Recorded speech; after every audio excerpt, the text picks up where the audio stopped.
Situation, man. I just had a conversation once again. I think the Breakfast Club was talking about Young Thug and some girl that he talking to. I'm not sure what her name is, no disrespect to her. So the topic was, staying down with somebody that's locked up. And it was a decent interaction with, people called in and gave their testimony.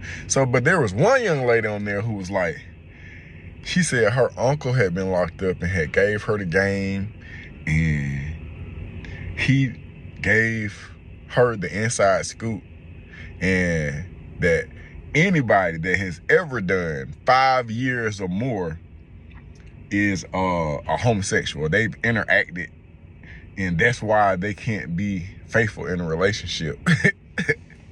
And I've responded to because I guess that's the number for certain people, 5 years, and then I guess you got to be gay. Here's the thing. 2 points I want to make is this. I think that it is irrational and illogical to categorize an entire population of people based on what your uncle told you or what your perception. It's like me saying that, every female with a lace front got 3 baby daddies. Cause I know 3 females that got lace fronts that got 3 baby daddies. That's just the people that I know that I've been exposed to. What I will say is that you can't put a lot past a lot of people, and a lot of people lie. But when I tell you that there are people that in chain gang now, and it don't matter how much time you give them, they're not gonna interact with a homosexual. They're not gonna transition to homosexuality. That's just not the way that humans operate. I'm not saying that it's not a bunch of homosexuals in prison. I'm not saying that after 5 years, the probability doesn't go up. But you can't say that just because a person has done 5 years that they are homosexual.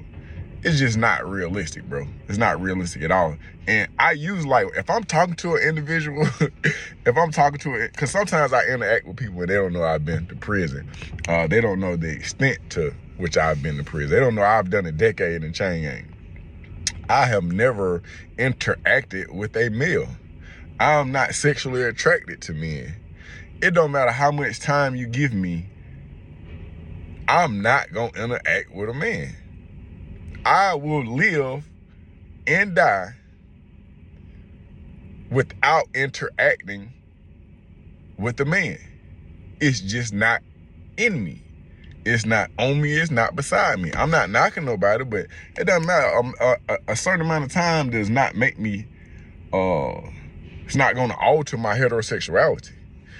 And for a person to think that it's just, I guess, I have to take into consideration their perception and their age, but it is wild to generalize an entire population of people just based off what your uncle told you, but it's just simply not true. Now, one thing I will say is this, is that there are a bunch of people who interact in homosexual activities that are not open, that have been in jail. There are a lot of them. And in some of my earlier videos, I've talked about that hidden code. You're not supposed to never talk about, if I know that you're a homosexual, I know that you was doing homosexual stuff in prison, I'm never supposed to talk about it. I'm never supposed, and for the most part, except for one situation, and I didn't put the person on Front Street. I spoke to somebody. They asked me to find out. I found out. I reported to that person because of the understanding that we had.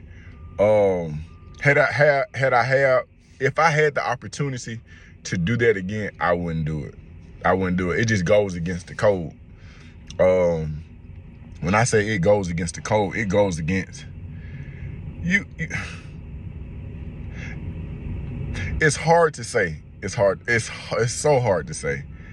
But there are situations where, and as opposed to exposing the truth, it's just better to just mind your own business. Just mind your own business, because you're not gonna do nothing but make people hate you and dislike you and not want to be associated with you. Sometimes the best response is no response at all. Sometimes you just got to shut your mouth and mind your business. So from here on out, boy, it's not none of my business. It's not, and I've always operated by that code as well. I had a situation where my homeboy had came home. He was doing whatever he was doing while he was in chain gang. I'm not gonna say no names, but that's what he was known for. In the same way, I'm cool with homosexuals on the street. I'm cool with homosexuals that was in chain gang. And if you don't want your story to be told, bro, I'm not telling your story. So, but his old lady, I had got cool with her, not no crossing no line, no disrespect, just got cool with her. So I used to talk. So when they used to be having issues, we might talk, but I'll let bro know, hey, I'm talking to her. You don't want me to talk to her, bim, bim, bim. And then one day, she found some letters from a guy that was still in chain gang. They was still writing each other. So my man was gay while he was there, came home, was interacting with a female. This was his baby mama. And then she found the letters. She called me. She was like, Butler, you got me interacting with this FN and such. I said, man, I don't know nothing about that. I don't know nothing about that. And then I met him before I met you. So I'm not in the situation where every time he meets somebody, I'm gonna run up and be like, oh, this, man, that ain't none of my business, man. And I just found that through naturalistic observation, bro, what I found is this right here. Hey, man, stay out these folk business. Stay out these people business. Stay out their business. It don't have nothing to shut up. It ain't none of your business. What I will say is this right here. Now, if you my sister or you some kin to me and I see you with somebody, I'll bring it closer. If you were my child, or you my sister, my niece, I'm gonna tell you what's going on. Hey, that's an FN. That's an FN. So in that aspect, I can respect